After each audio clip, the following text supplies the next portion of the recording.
టేస్ట్లో chicken బిర్యానీకి ఏమాత్రం తగ్గకుండా ఉండే చికెన్ పులావ్ని రెడీ చేసేద్దాం. చికెన్ పులావ్ ఈజీగా, సింపుల్గా, ఎక్కువ హడావిడి లేకుండా చేసేయచ్చు. దీనికోసం ఇక్కడ నేను 1.5 కిలో చికెన్ తీసుకున్నా. చికెన్ని నీట్గా కడిగేసి నెక్స్ట్ ఇక్కడ ఇందులో నేను 3 టేబుల్ స్పూన్ల కారం తీసుకుంటున్నా. 1 టేబుల్ స్పూన్ పసుపు, చిన్న స్పూన్ యూజ్ చేస్తున్నా కాబట్టి అలా కనిపిస్తుంది ఎక్కువ వేస్తున్నట్టు, కానీ 1 టేబుల్ స్పూన్ సరిపడా వేసుకుంటున్నా. 2 టేబుల్ స్పూన్ల ధనియాల పొడి, 1 టేబుల్ స్పూన్ బిర్యానీ మసాలా వేసుకుంటున్నా.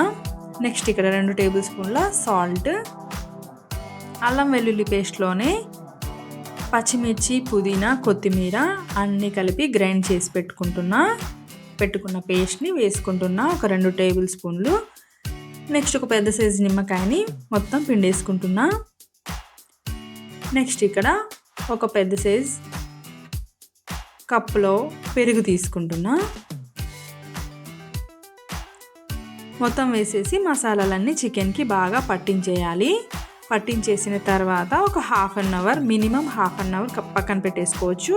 మీ దగ్గర టైం ఉంటే నైట్ అంతా ఫ్రిడ్జ్లో మ్యారినేట్ చేసి పెట్టుకోవచ్చు.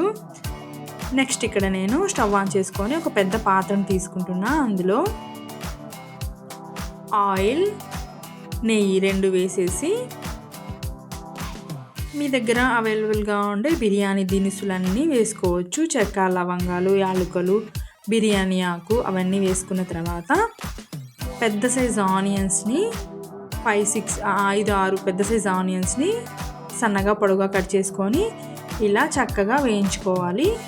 ఆనియన్స్ ఇలా కలర్ చేంజ్ అయితేనే చికెన్ పులావ్ కానీ బిర్యానీ కానీ బాగుంటుంది టేస్ట్.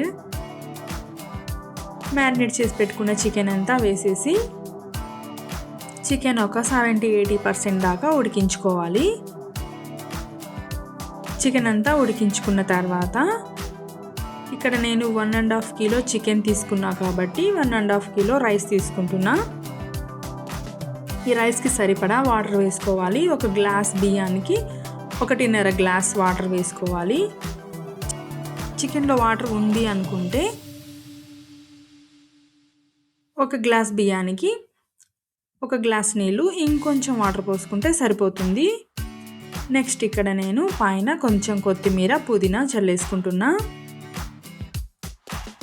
చల్లుకున్న తర్వాత ఒక 10 మినిట్స్ హై ఫ్లేమ్లో పెట్టి ఉడికించుకొని రైస్ని, చికెన్ని, తర్వాత ఒక 15 మినిట్స్ లో ఫ్లేమ్లో మగ్గించేసుకుంటే చికెన్ పులావ్ అనేది చక్కగా పర్ఫెక్ట్గా ఉడికిపోతుంది.